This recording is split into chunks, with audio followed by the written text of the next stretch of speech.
untuk semuanya. Semoga antum semua dalam keadaan sehat walafiat. Baik, sebelumnya perkenalkan, nama Ustadz Yusgar Fitral. Ustadz mengajar materi mata pelajaran PPKN dan juga IPS. Baik, itu yang mungkin yang belum kenal. Mungkin ada juga yang sudah kenal. Ya, sebelum kita memasuki materi perumusan Pancasila dan sebagai dasar negara, jadi itu perkenalan Ustaz. Jadi perumusan Pancasila sebagai dasar negara itu adalah materi kita hari ini. Yang pertama itu pembentukan BUPKI, Badan Usaha Penyelidikan Kemerdekaan Indonesia. Ya, kita lihat pengertian. Bangsa Indonesia mengalami sejarah yang panjang dalam melawan penjajah ya. Nah, jadi kita sudah dijajah oleh Belanda, kemudian dilanjut lagi dengan Jepang ya. Lanjutkan lagi dengan Jepang, hampir 350 tahun kita dijajah oleh Belanda. Dan juga Jepang selama 3,5 tahun. Kita pernah dijajah oleh Belanda dan Jepang ibarat pepatah, bisa dikatakan pepatah orang lama, lepas dari mulut harimau masuk ke mulut buaya. Jadi itulah seperti yang dirasakan pada masa itu ya. Ibarat Belanda itu adalah harimau, kita berada di mulut harimau yang selalu mencekam kita setiap waktu. Kemudian masuk lagi Jepang yang kita ibaratkan dengan mulut buaya ya, sama-sama buasnya. Oke. Itu sejarah singkat bagaimana Indonesia ini dijajah oleh Jepang dan juga Belanda. Ya, sebelum kita masuk kepada pembentukan BPUPKI. Kemudian Jepang terhadap bangsa Indonesia melakukan beberapa hal yang sangat kejam ya bagi bangsa Indonesia. Yang pertama itu pelaksanaan kerja paksa. Jadi pada masa Jepang ini terjadinya pelaksanaan kerja paksa yang dipaksakan oleh Jepang untuk bangsa Indonesia. Hal ini menyebabkan banyak laki-laki Indonesia dikirim hingga ke Burma atau yang di negara Myanmar. Sampai sekarang masih banyak bisa kita temukan bahwa ada orang-orang yang bisa berbahasa Indonesia di situ. Itu merupakan keturunan dari orang Indonesia yang dikirim ke Myanmar atau ke Burma untuk melaksanakan kerja paksa, untuk melakukan pekerjaan pembangunan dan pekerjaan berat lainnya dalam kondisi yang buruk ya. Kita tidak diberi makan ya, bisa dikatakan hanya disuruh kerja tanpa memperhatikan makanan dan gizi masyarakat pribumi. Dan yang kedua, kebijakan Jepang yang dilakukan bagi bangsa Indonesia yang kedua itulah pengambilan paksa. Apa yang diambil? Saat itu tentara Jepang mengambil makanan, pakaian dan berbagai keperluan hidup lainnya secara paksa dari keluarga-keluarga di Indonesia tanpa memberikan ganti rugi. Seperti misalnya ada lahan atau tanah yang dimiliki oleh pihak pribumi atau Indonesia, mereka disuruh menanam kemudian hasilnya untuk pihak Jepang seperti padi dan lain sebagainya. Kemudian yang ketiga, kebijakan Jepang pada masa menjajah di Indonesia, yang ketiga itu adalah perbudakan paksa. Perempuan ya, mohon maaf, perempuan Indonesia banyak dipekerjakan secara paksa oleh tentara Jepang. Selain itu, banyak memperlakukan warga sipil di kem-kem tahanan dalam kondisi yang sangat buruk. Bisa dikatakan ada yang mohon maaf melakukan melayani kepuasan hawa nafsu oleh tentara-tentara Jepang. Kemudian Jepang mulai menguasai wilayah Indonesia setelah Belanda menyerah di Kalijati, Subang, Jawa Barat pada tanggal 8 Maret 1942.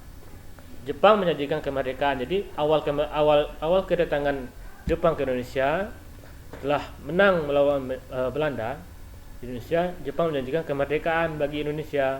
Makanya kita bahagia sekali ya ketika Jepang awal masuk di Indonesia. Jadi mereka memberikan berupa kebahagiaan untuk orang Indonesia. Jadi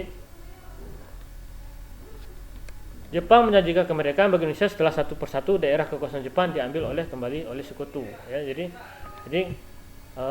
setelah mereka menjajah selama 3 tahun ini, jadi Belanda itu ingin kembali merebut daerah jajahan-jajahan yang sebelumnya sudah diambil oleh Jepang. Jadi pada saat itu Jepang sudah mulai hancur ya. Apalagi pada saat itu Jepang sudah hancur dibom oleh Belanda, yaitu di Hiroshima dan Nagasaki ya. Maka Jepang ini mulai memberikan angin-angin untuk kemerdekaan Indonesia ya. Jepang mengumumkan pembentukan yang namanya Dokuritsu Jumbi Chiyosakai, atau di bahasa Indonesianya BPUPKI. Itu singkatannya. Kalau kepanjangannya Badan Penyelidikan Usaha Persiapan Kemerdekaan Indonesia, untuk menyelidiki usaha persiapan kemerdekaan. Jadi itu awal terbentuknya BPUPKI ya. Jadi mereka lama sedikit demi sedikit mereka tergusur dari pihak sekutu. Oke, yang kedua, setelah kita melihat bagaimana pembentukan BPUPKI, yang kedua itu adalah perumusan dasar negara. Ketua BPUPKI Dr. KRT Rajiman Widyaningrat pada pidato awal sidang pertama, ya kita ketahui sidang BPUPKI yang pertama itu dilakukan pada tanggal 29 sampai 1 Juni 1945 ya. Jadi pada awal sidang tersebut Ketua BPUPKI berpidato menyatakan bahwa untuk mendirikan negara diperlukan dasar negara. Jadi kita ingin merdeka, tetapi kita tidak memiliki dasar negara. Makanya Ketua BPUPKI mengatakan bahwa kita harus membutuhkan dasar negara. Jadi dengan hal ini, setelah pernyataan dari Ketua BPUPKI ini, ada beberapa anggota yang mengusulkan dasar negara kita. Yang pertama itu ada Muhammad Yamin, kemudian yang kedua ada Supomo, kemudian yang ketiga ada Soekarno. Ya. Muhammad Yamin menyampaikan dasar negara kita itu pada tanggal 29 Mei 1945 ya. Kemudian dilanjutkan pada tanggal 31 Mei itu adalah Supomo. Dan terakhir pada tanggal 1 Juni 1945 pada sidang terakhir, pada sidang awal dan pada sidang pertama di akhir ya, tanggal 1 Juni 1945 disampaikan pendapat dari Soekarno mengenai dasar negara kita, yaitu Pancasila ya, yang kita kenal saat ini. Kemudian pada tanggal 1 Juni ini juga dibuat peringatan hari lahirnya Pancasila ya. Oke, kita lanjut. Ketua BPUPKI membentuk panitia kecil yang bertugas untuk mengumpulkan usulan para anggota yang akan dibahas pada masa sidang berikutnya. Jadi kita ketahui bahwa sidang BPUPKI ini melakukan sidang sebanyak 3 kali ya. 2 kali sidang resmi, kemudian 1 kali sidang tidak resmi. Itu dilakukan pada saat pertengahan atau istirahat, atau yang dikatakan dengan reses ya, pada saat sidang pertama dan sidang kedua. Ketua BPUPKI membentuk panitia kecil yang bertugas untuk mengumpulkan usulan para anggota yang akan dibahas pada masa sidang berikutnya. Setelah panitia kecil rapat dengan anggota BPUPKI menjelaskan hasil rekap usulan dari anggota-anggota. Jadi tujuan dari panitia kecil ini untuk merekap usulan-usulan yang belum menyampaikan pendapatnya. Karena pada sidang yang pertama itu ada 3 orang yang menyampaikan. Jadi dilanjut dengan membuat panitia kecil menyampaikan usulan-usulan dari daerah masing-masing perwakilan ya.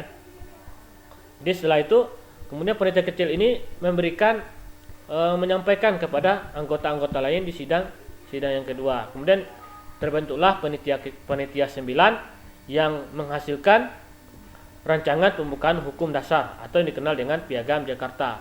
Dalam Piagam Jakarta ini mungkin berbeda dengan Undang-Undang Dasar yang kita ketahui, yang sering kita baca setiap hari Senin ya. Yang pertama itu juga ada di alinea keempat ya. Alinea keempat itu di Piagam Jakarta yang dihasilkan oleh panitia 9 ini, mana pada sila yang pertama itu ketuhanan dengan menjalankan syariat-syariat agama Islam, ya. Akan tetapi pada tanggal 18 Agustus 1945, setelah sehari kemerdekaan, PPKI melaksanakan sidang yang pertama, ya, dengan merubah sila yang pertama agar masyarakat Indonesia semua terwakilkan dengan adanya Tuhan, yaitu ketuhanan yang Maha Esa. Kita lanjut. Hingga perubahan terjadi ketika PPKI melaksanakan sidang 18 Agustus 1945 yang saya sampaikan tadi.